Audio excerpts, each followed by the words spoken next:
I genuinely don't think I knew what marriage was until I read this book. Hello my loves and welcome to the Salt YouTube channel. My name is Ray. Grab yourself some tea and we're going to talk about 3 epic books you should definitely read before you get married. You could read these books when you're single, when you're dating, when you're engaged, when you're married, whenever, genuinely, because they're just packed with wisdom and practical tools and honestly just knowledge, just golden knowledge. And you might be thinking, Ray, I'm single, I can't even imagine being married.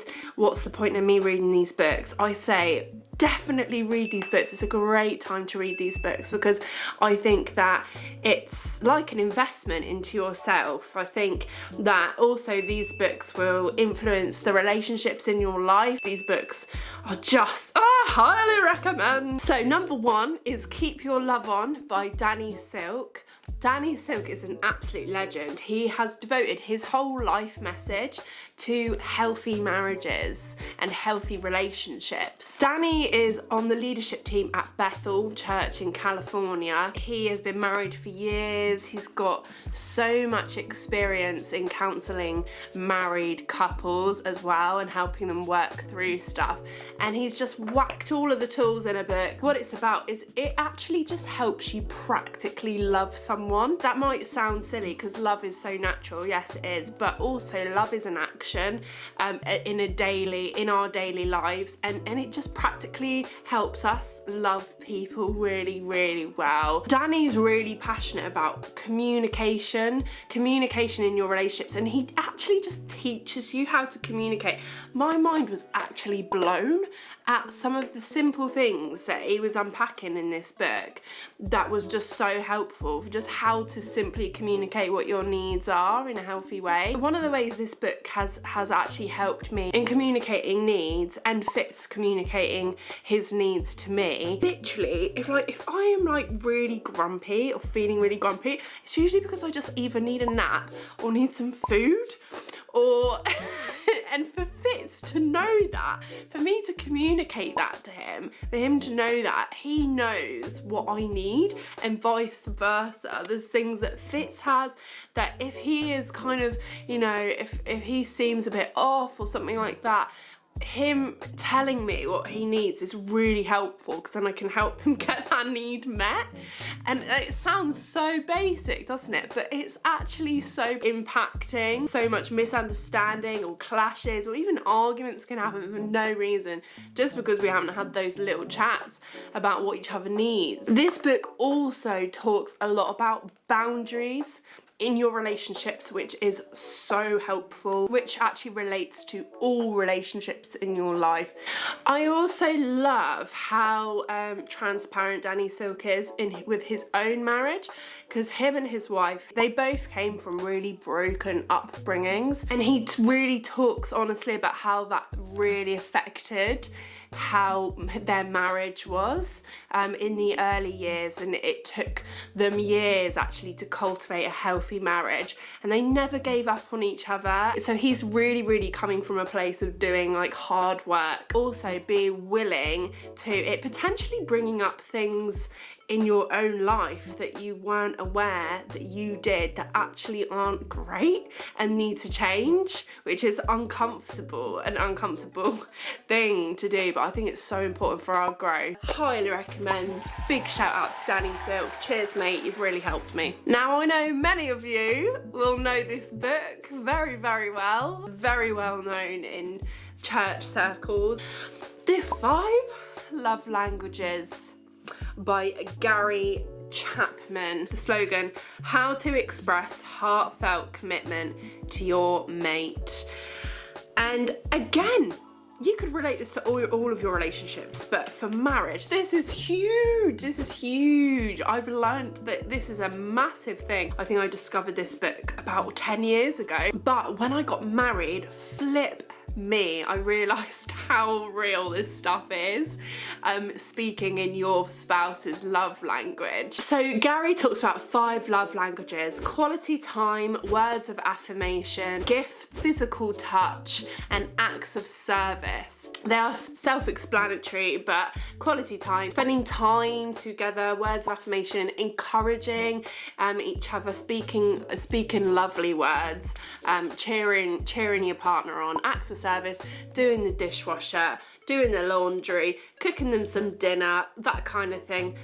Receiving gifts, buying them presents, or when you go to the shop, picking up their favourite chocolate bar, things like that. And physical touch, hugs, holding hands, kisses, pats on the back, rubs on the shoulder, that kind of thing. We all generally need all of these love languages, definitely, but mainly there's one of these things that we really need as individuals to just receive from our spouse to actually feel loved. You know, like for example, I really appreciate it if it helps around the house, but my love language is quality time. So I would feel so loved if he says, Ray, let's just sit and drink tea and talk, or let's go for a walk, or let's have an adventure day together.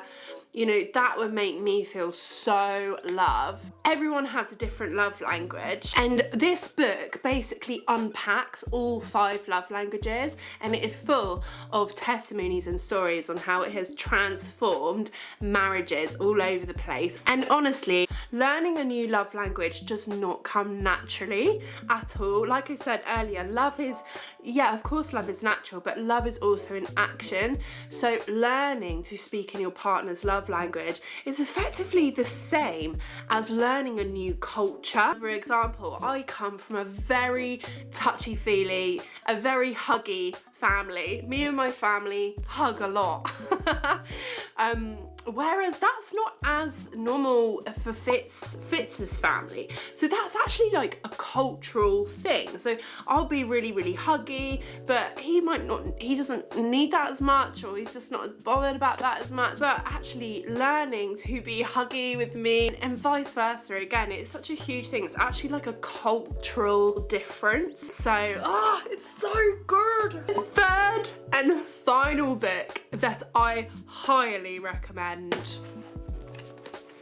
The Meaning of Marriage by Timothy Keller, with Kathy Keller, his wife. So Tim has mainly written the bulk of the book, but Kathy has written a couple of chapters as well. I genuinely don't think I knew what marriage was until I read this book. I wish that every couple that are engaged would read this book together before they get married. Now I will say this book isn't a leisurely read. It's not a book that you read to kind of feel good or to relax. It's quite a hard-hitting book, packed with truth. And I read this book over a period of a few months, and I had to really chew over each chapter. Like, I feel like it's the kind of book, after each chapter, you just need to really reflect and even journal and write some notes. It's just a deep book. But this book totally unpacks marriage from a biblical perspective in a way that relates totally to today's culture, massively. If I could just read the whole book to you, I would love to do that. I've got, honestly, the whole, I've got highlighted, underlined all through the book. And for me personally, there were parts of marriage that I didn't realise. Movies and, things that you watch, and like when you just society and the kind of what's normal in society, I didn't realise how much of that stuff actually subconsciously affected my view of marriage. That was actually just so, just way off, just not true about marriage at all. And it kind of confronted those ideas and things that I'd learned, and kind of had to debunk them. And of course, and I still am. It's going to be an ongoing journey and layers of kind of learning what marriage is. And this is what I mean when I say this book is a bit hard hitting. This chapter is called Loving the Stranger, and it talks all about the seasons of life where you actually don't recognise your spouse. That might be due to illness, it might be due to depression or pressures of life. Like, listen to this. It said, when you get married, your spouse is a big truck driving right through your heart. Marriage brings out the worst in you. It doesn't create your weaknesses, though you may blame your spouse for your blow-ups. It actually reveals your weaknesses. This isn't a bad thing though. How can you change into your glory self if you assume that you're already pretty close to perfect as it is? That's just one tiny snippet of the hard-hitting, challenging truth that this book brings, and I can so just say that this is just true. When I got married, there were things that came up in my heart that I genuinely thought that God had totally dealt with or healed. Because your partner is so close to you, it does reveal the things that might still upset you, or things you might still feel scared about or insecure about. It reveals those weaknesses. In marriage, you're refined and purified and you grow as a person. And this book just gets real on that stuff. I highly recommend all 3 of these books. I will honestly be dipping in and out of these books for the rest of my life. I am constantly learning about marriage. Every day there's a new lesson, honestly. Comment down below, guys. Comment down below if you have any book recommendations about marriage or relationships, or dating or singleness or whatever, so people can have a look through that. And I'm always looking for new books as well, so I'll be reading through. I hope you enjoyed the video, guys. Peace, love, and I will see you next time. Bye.